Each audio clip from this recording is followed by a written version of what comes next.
What's going on, guys? Today we're going to be playing kind of like a traditional mid-sorcerer. This one was actually surprisingly hard to cut down to 40 cards, mostly because I couldn't decide what my final cards were going to be. The last change I wound up making, I was at 39 cards. I cut one Crown Quartermaster since we were also playing Shadowmere. I figured 3 1-drop creatures was enough, and 5 total 1-drops was more than enough.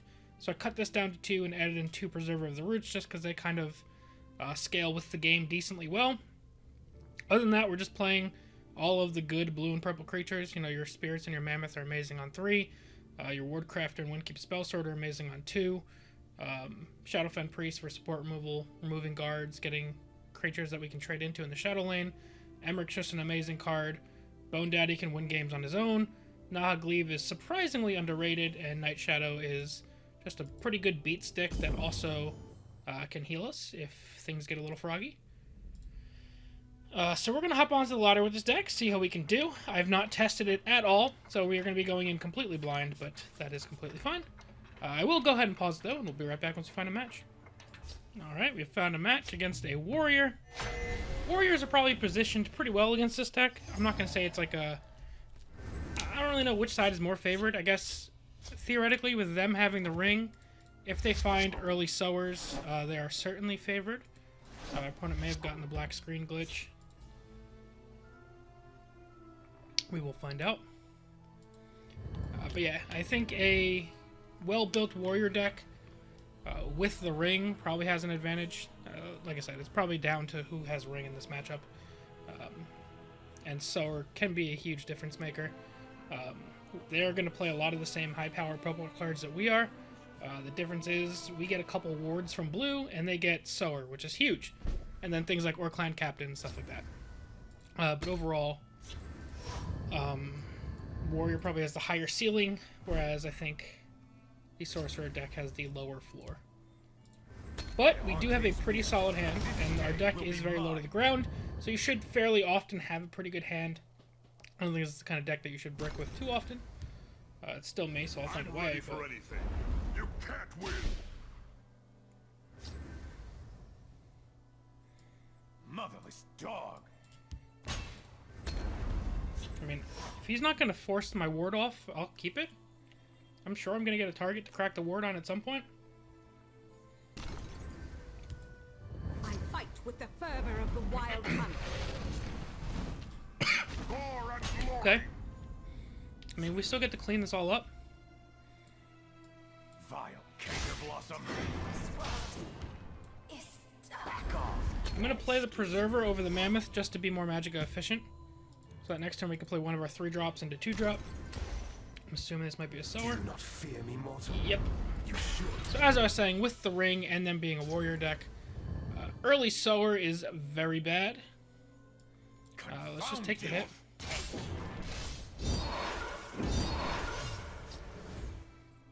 That would have been great to have this turn.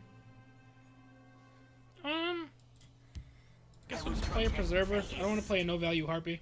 If they have a second Sower, it's probably game. There's nothing here for them but pain. Okay.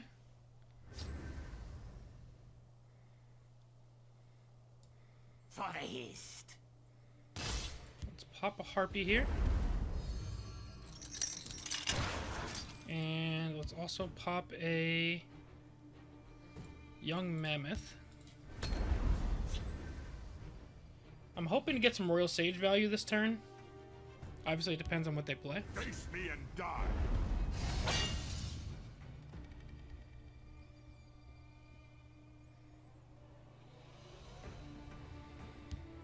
Killing you. I mean, Wardcrafter would also be an excellent draw here. At the ready.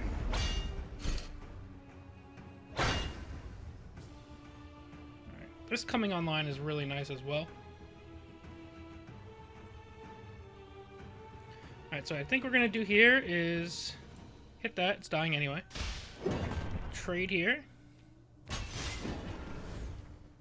Trade here.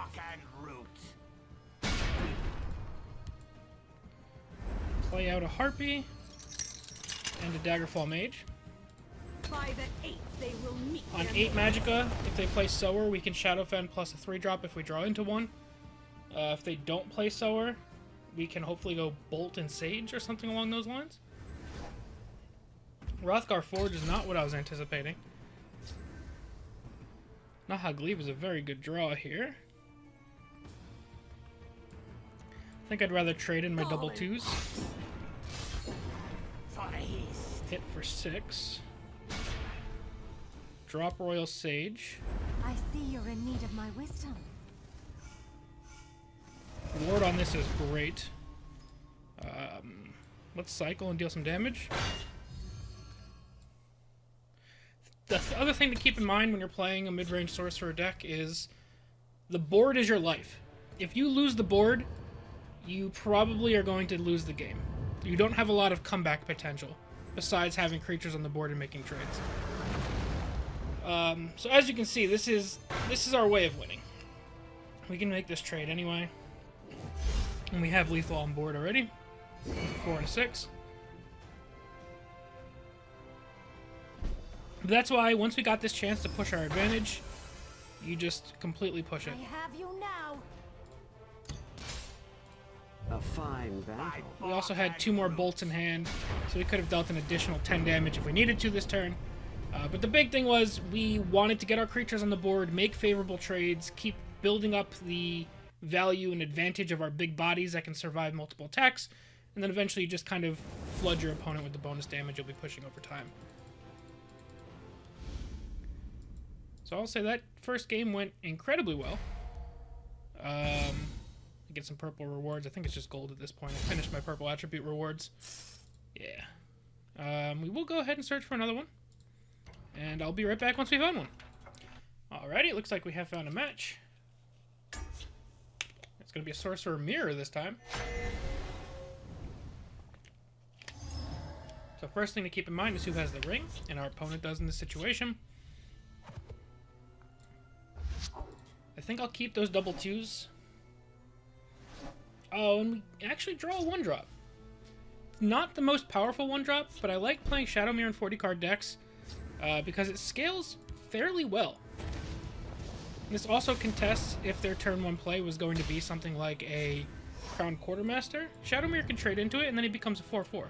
Becomes essentially a one magic a cheaper Cliff Racer.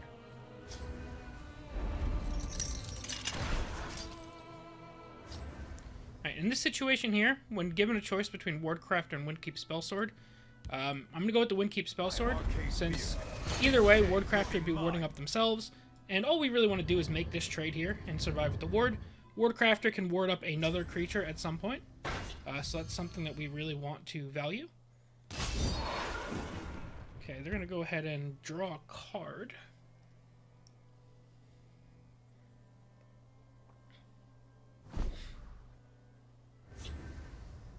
I think we're going to take advantage of this moment to drop a Haunting Spirit and kind of try and start snowballing our board.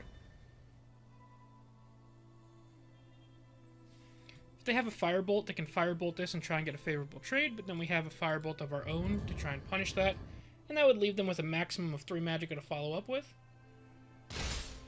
Looks like that could be what they're going for here. Unless they have something crazy like a Firestorm. This might be handy. They did have the Quartermaster, so actually playing the Shadowmere kept them from this being their turn 1 play. Okay. So what I think we do here is Careful there, friend.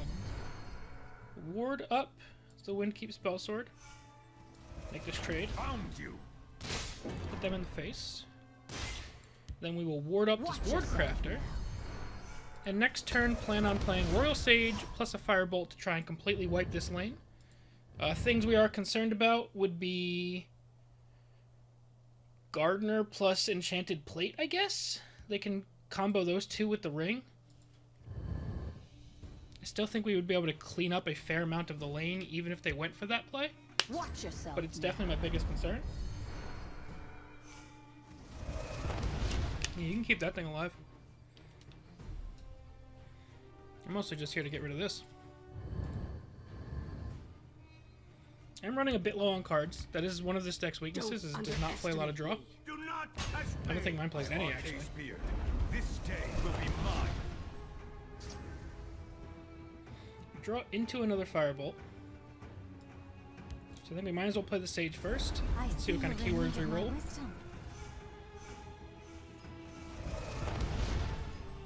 Not that great on the keywords front.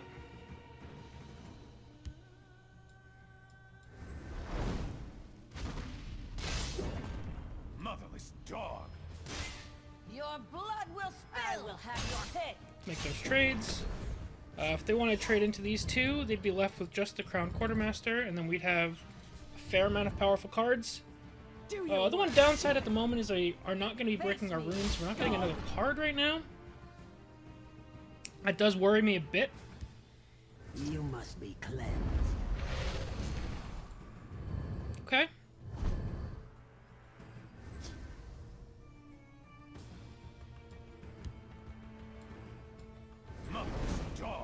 Let's just clear this out while we can.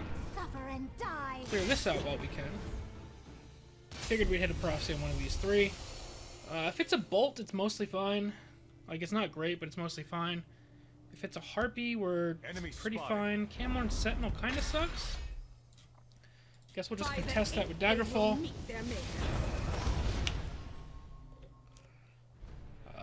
Between these two together, we can take this out. Hopefully this doesn't get silenced so that we can use the tome to get another draw in. Let's shed some light on the problem. They may just firebolt this to get rid of it.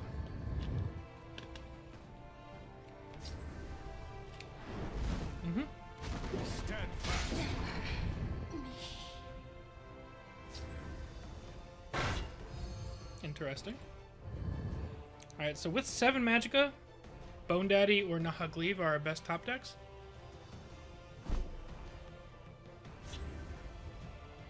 Preserver is also not bad.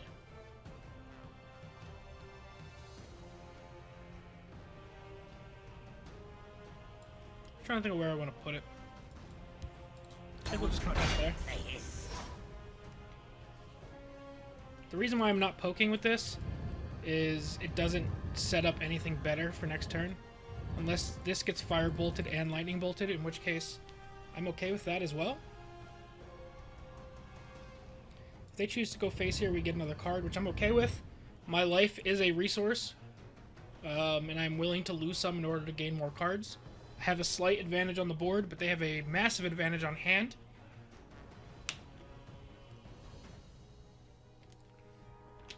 So I would definitely like to find a way to get more cards, whether that is through the tome, whether that's through taking face damage. Whatever gets more cards in my hand, I am down for at this point in the game. We're basically hoping to end the game at some point over the next 3 turns. Wow. That is a lot of resource into that one creature. And he does give me the card, which is exactly what I was hoping for.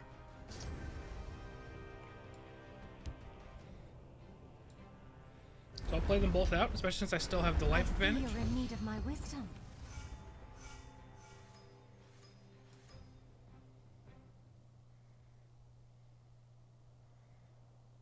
I'm actually going to go face here. My reasoning is, if they have a Shadowfen, no matter which card this gets hit onto is very bad. However, both of the guards currently survive combat with the 2 creatures my opponent possesses. So by not trading this in automatically, next turn we can try and control where this buff goes to, as well as hopefully making 2 trades that both of my creatures survive.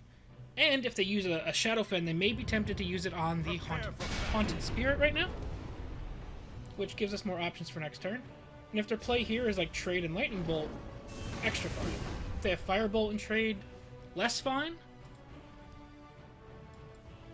I have you now. Unless they're going to ring out silence on this point. And if they do that, then my play last turn was extra correct. It's actually a Harpy, which is not the end of the world. We're still left with a pretty powerful creature. You best stay on the marked path. This is a huge risk. If I top deck anything that deals damage, my opponent is in a world of hurt. I'm going to split the buffs here. Because if you go all in on the Daggerfall Mage, obviously a silence gets rid of all of your value. This might do in a pinch. They are going to start going off here, which is a problem.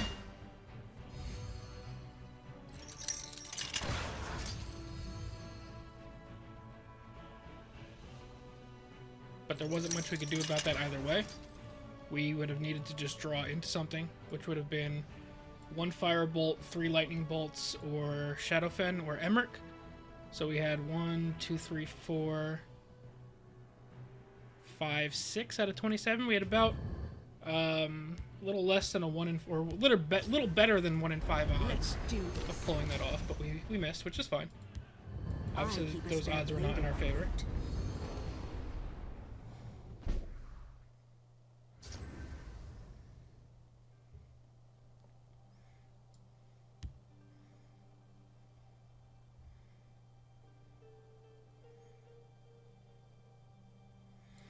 Where do I want to put these?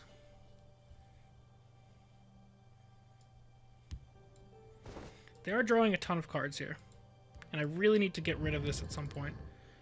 But at the same time, I think we just pivot and try and keep pushing for lethal. They could do trade, trade, and trade, and that would leave these two up. But that also risks me drawing Shadowfen.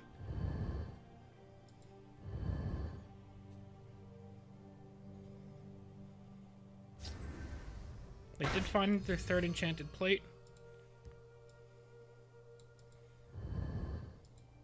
Keep off the ground. You are no match for me. I guess they're worried about overdrawing, and that's why they didn't equip it to something else. Ooh. Don't underestimate me. Here's the Shadowfen I was talking about.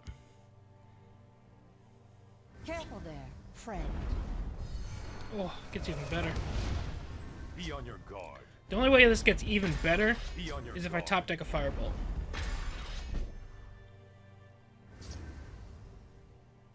Harpy is also good. You must be cleansed.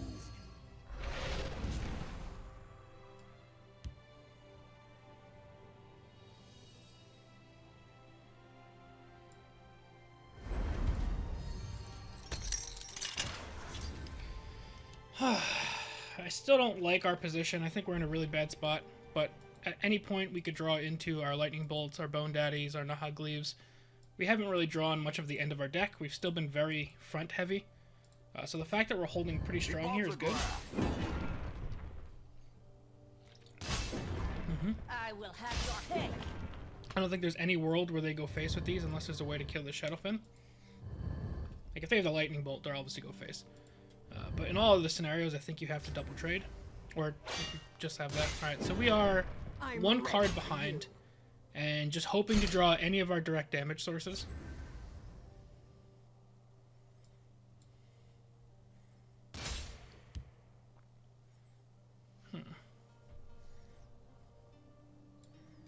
You must be cleansed. I'll get rid of the 4 attack. If they attack with everything on their board, we get 2 extra cards. You are no match for me. I'm ready for you. Not very good draws, but they're draws.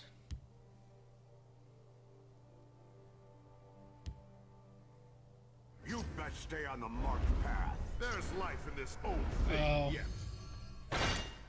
Oh, wait! There's life in this old thing. If he doesn't draw a Mace of Encumbrance in these cards, he's in trouble. But drawing 4 cards, odds are you're going to find one. Yeah. Him top decking those 2 cards together was the difference. That's going to be the game, though.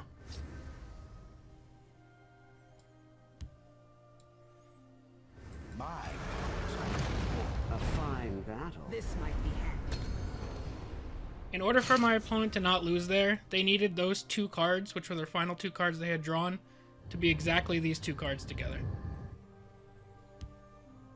You best That was stay their on the only marked way of drawing path. enough cards to find the Mace of Encumbrance they needed to stop my lethal. So sometimes you go for a complete Hail Mary and you nail it.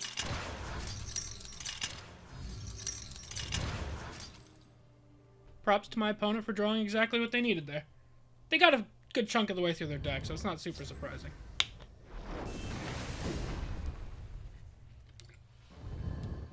Come dance with a But yeah, if they didn't get exactly these 2, he wouldn't have drawn that Mace of Encumbrance and we would have won the game on this turn.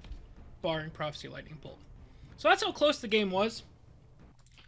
Unfortunately, we just took a couple too many turns to draw into like our Bone Daddies. If we drew that Bone Daddy like 2 turns earlier, I think the game was already over. So just their late game draw was a little bit better than ours was. And like I said, they hit the perfect exact 2 cards they needed.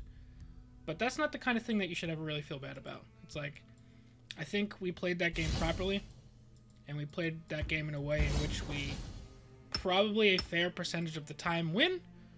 We just came out on the wrong side of things that time. Which, you know, is part of card games. You can play perfectly, or I don't think I played perfectly, but you can play a winning game and still lose. But yeah, that's going to be it for now, guys. Hope you guys enjoyed. As always, thank you all very much for watching. We'll see you guys next time. Peace.